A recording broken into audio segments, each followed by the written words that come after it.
He was 30 years old and had never won a single tournament across 6 years as a professional. He stood 5'7" and weighed 140 pounds, the smallest man in the field by almost any measure. The night before the final round, the local television anchor walked viewers through every serious contender in careful detail. He named Azinger, he named Faldo, he named Norman. Jeff Sluman, sitting just 3 shots off the lead, was not mentioned once. Sluman turned off the television and went to sleep. The next day, he shot the lowest final round in major championship history and walked off the course a major champion. This is the story you have never been told about Jeff Sluman. Jeff Sluman was born in September of 1957 inches, Rochester, New York, a mid-sized city in upstate New York where winters arrive early, stay long, and leave reluctantly. Golf seasons there are short by necessity. He grew up in a suburb called Greece and first gripped a golf club at the age of 4. His father, George, and his older brother, Brad, were both low-handicap golfers. There were no private coaches, no elite academies, no expensive training pipelines. There was only a family that genuinely loved the game, a local country club, and a boy who was always the smallest person on any course he stepped onto. That last detail never changed. By the time Sluman reached the PGA Tour, he was still 5'7" and still 140 pounds. In a sport where driving distance increasingly divides the merely good from the genuinely great, his frame was not a temporary obstacle, it was a permanent one. Every yard his competitors could generate off the tee was a yard Sluman had to recover through precision, patience, and course management. Most players built like him quietly vanished from professional golf. Sluman chose a different response entirely. At 13, he won his first regional junior championship. At 14, he recorded his first hole-in-one. By 15, he was already being quoted in the local newspaper, crediting his brother Brad with one of the most useful lessons of his early development.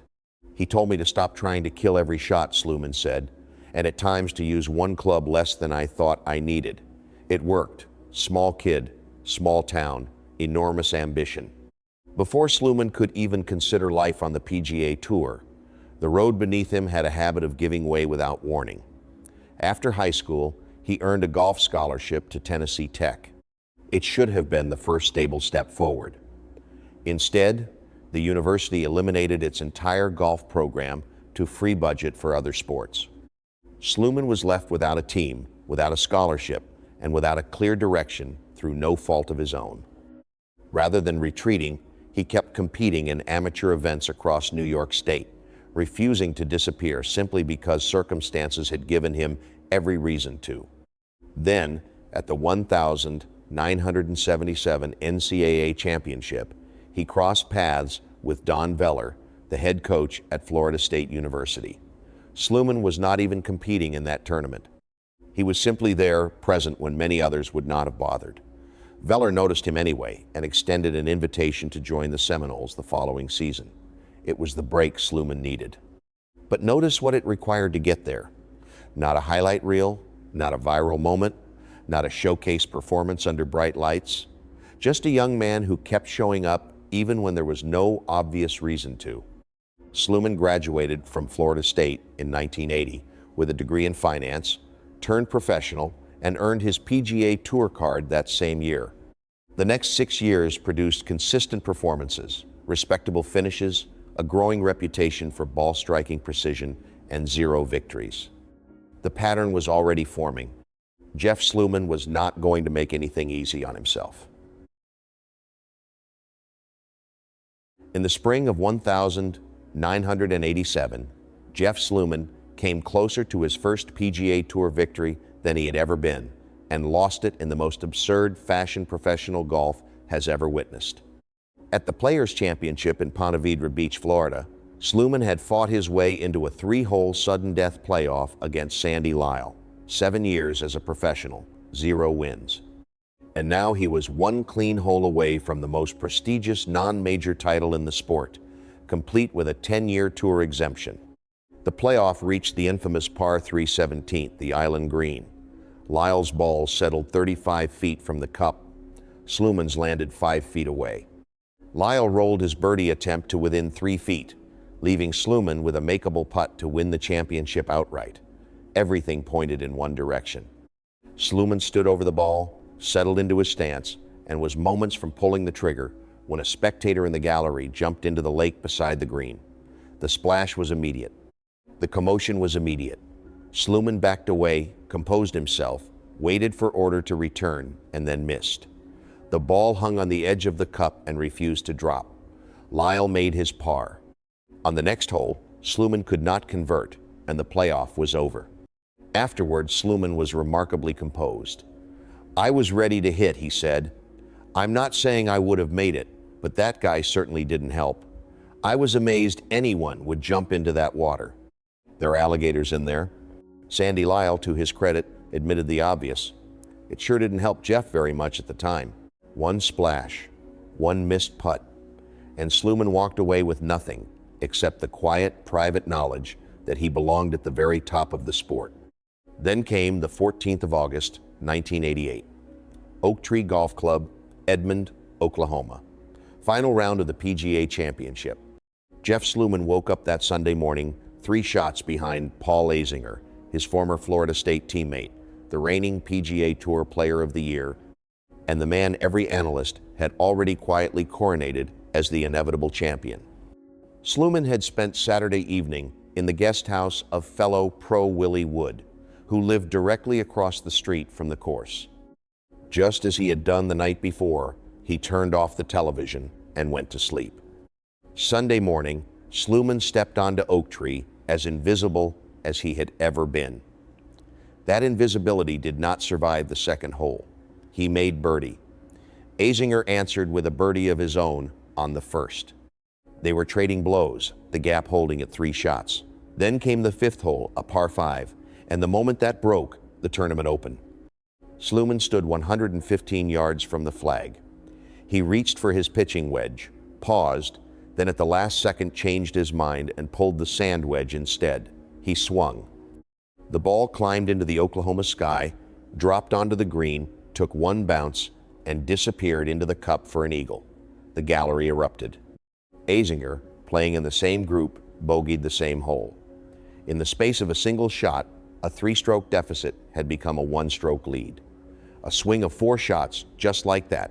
From that moment forward, Sluman never looked back. He hit his first 10 greens in regulation. He buried a 20-foot birdie putt on the 10th. He stuck an 8-iron on the 12th to set up another.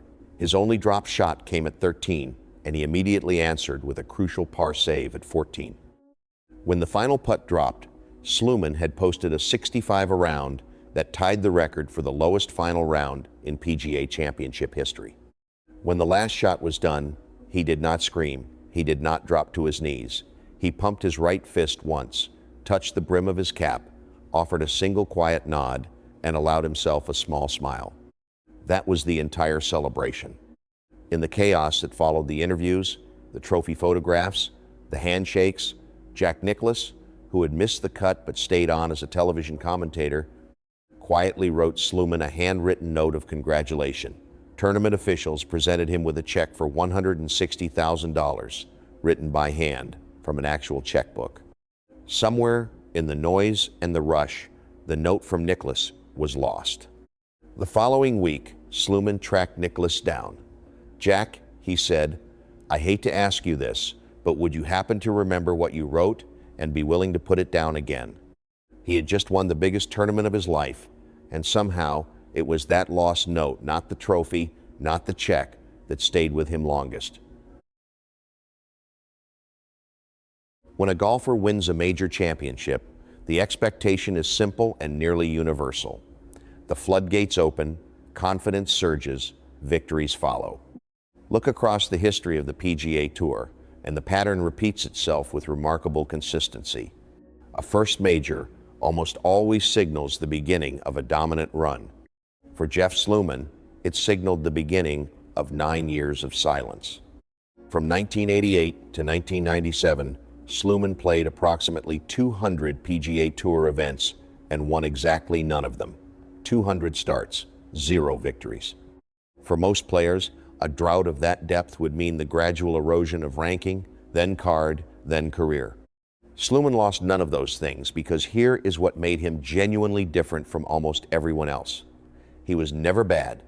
He was consistently, quietly, almost stubbornly good. Top 10 finishes kept arriving, cuts kept being made, prize money kept accumulating. He finished second at the 1,992 U.S. Open at Pebble Beach, one of only 2 players to complete the entire week under par. That same year, in the first round of the Masters, he aced the 4th hole at Augusta National, the only hole-in-one ever recorded on that hole in Masters history. He tied for 4th by week's end. Second at a U.S. Open, a historic ace at Augusta, and still no victory since 1988. This is what separated Sluman from nearly every other player of his generation. He did not win often, but he never disappeared. While others burned bright and faded, Sluman simply stayed grinding, competing, refusing to accept that his best days had already arrived and already passed. In March of 1996, Sluman did something that almost no professional athlete would do voluntarily. At the Bay Hill Invitational in Orlando, his tee shot found the water on the 17th hole during the second round. He proceeded to the drop area behind the hazard, pitched the ball close, and made par. He then birdied the 18th to finish the day 2 shots off the lead. He had made the cut. He was in contention. A check worth at least $80,000 was well within reach. That night, lying in his hotel room, Sluman could not stop thinking about that drop on 17. The more he replayed the moment, the more uncomfortable he became. Under the rules of golf, a player must drop the ball at the point where it last crossed the margin of the hazard, not at a designated drop area. Sluman had used the drop area. The procedure was wrong. No official had flagged it, no competitor had raised a concern, no one had noticed. He could have said nothing, collected his check, and moved on without a single question asked. Instead, the next morning, before the 3rd round began, Sluman walked directly to tournament officials and reported himself. He had signed an incorrect scorecard. He was disqualified. When the story spread and the praise began pouring in, Sluman refused to accept it. He reached for a line from Bobby Jones, the man widely regarded as golf's greatest gentleman, and made it his own quiet answer. It would be like congratulating someone for not robbing a bank. That single sentence revealed more about who Jeff Sluman was away from the leaderboard than any victory ever could. In a sport built on self-governance and personal honesty, he treated integrity not as a virtue to be celebrated, but as the absolute baseline, the minimum that the game required of anyone who chose to play it. As it turned out, his best days were nowhere near behind him. In 1997, Jeff Sluman won the Tucson Chrysler Classic.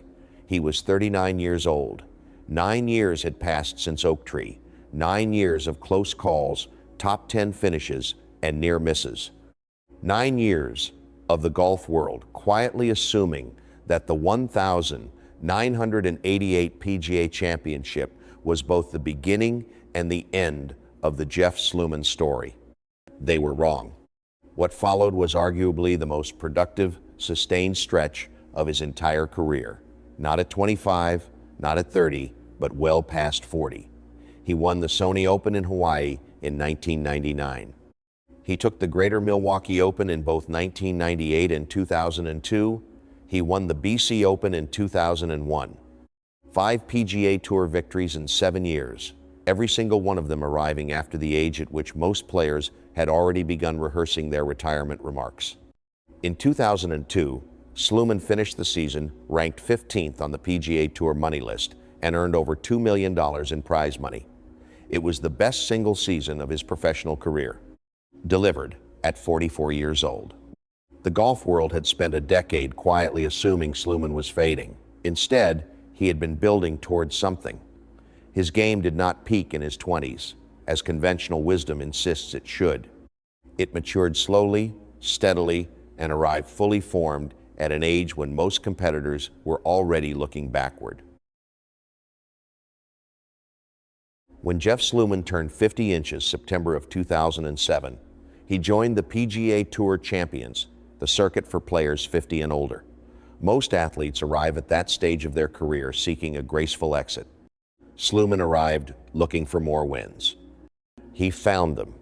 In June of 2008, he won the Bank of America Championship near Boston, his first Champions Tour victory. Then he went to Pebble Beach. Pebble Beach had always been personal. It was the course he loved most in the world. It was also the course where, in 1992, he had finished runner-up at the U.S. Open, losing to Tom Kite by 2 shots in brutal final round conditions. For 16 years, Pebble Beach had given him almost everything and withheld the one thing that mattered most. That changed in 2008. Sluman won the first tee open on the Monterey Peninsula by 5 strokes, the largest winning margin in that tournament's history. He came back and won it again in 2009, then again in 2011. 3 victories at the course he had loved longest, on the same stretch of coastline where he had once come so close and walked away empty-handed. By 2019, Sluman had played in over 1,000 PGA Tour events, joining just 21 players in history to reach that milestone, alongside Arnold Palmer, Hale Irwin, and Tom Kite. 1,000 starts. One man who simply refused to stop showing up. Near the end of his career, Sluman reflected on what 4 decades in professional golf had given him. "This is a great way to wind down," he said. "There is still golf in my future, just not as much. You cannot do that in any other sport." He was right. The night before the biggest round of his life, a television anchor forgot to mention his name. That detail never left Sluman, not because it wounded him, but because it never surprised him. He had spent his entire career being underestimated, overlooked, and quietly written off. His response every single time was exactly the same. He showed up, he competed, he refused to leave. In a sport that rewards the longest hitters, the loudest personalities, and the most celebrated names, Jeff Sluman proved something the record books confirm, but the highlight reels never quite capture. The quietest man in the room can still be the last one standing.